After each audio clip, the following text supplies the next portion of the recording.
बिस्मिल्लाहिर्रहमानिर्रहीम। अस्सलाम वालेकुम। A1 टीवी के साथ मैं हूं अदिल मुमताज। शामिल करेंगे न्यूज हेडलाइंस।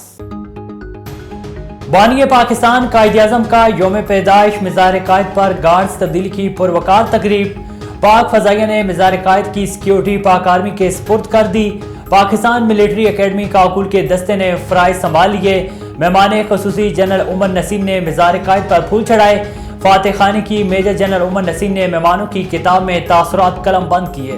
वज़ीर आला सिंध और गवर्नर सिंध की कायद-ए-आज़म के मिज़ार पर हाजिरी। मिज़ार कायद पर फूल चढ़ाए। फातिह खानी की मेहमानों की किताब में तासुरात दर्ज किए। मुराद अली शाह ने कायद-ए-आज़म को खिराज अकीदत पेश किया।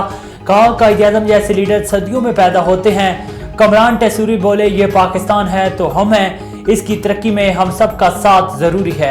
मुल्क भर में शदीद सर्दी, शुमाली इलाकों में खून जमा देने वाली ठंड। हुंजा में पारा -33, नारान में -14, अस्तौर में -13 डिग्री सेंटीग्रेड गिर गया। स्कर्दू और कलाम में -7, चित्राल -5, नथिया गली में -2 हो गया। मैदानी इलाकों में धुंध छा गई। मोटरवे के मुख्तलिफ सेक्शन ट्रैफिक के लिए बंद। लाहौर में फ्लाइट ऑपरेशन भी मुतासिर, परवाजें इस्लामाबाद मुंतकिल। अहमदपुर शर्किया में धुंध के बायस मिनी लोडर और ट्रेलर में तसादम, 3 अफराद जहाँ बाक हो गए। मर्दान की तहसील काटलिंग में नामालूम अफराद की घर में घुसकर फायरिंग, 3 अफराद हलाक। जहाँ बाक होने वालों में माँ, बेटा और बेटी शामिल हैं। कराची में लांडी थाने की हुदूद में पुलिस मुकाबला, 2 मुल्जिमान गिरफ्तार हो गए। पुलिस के मुताबिक मोटरसाइकिल सवारों को रुकने का इशारा किया तो मुल्जिमान ने फायरिंग कर दी।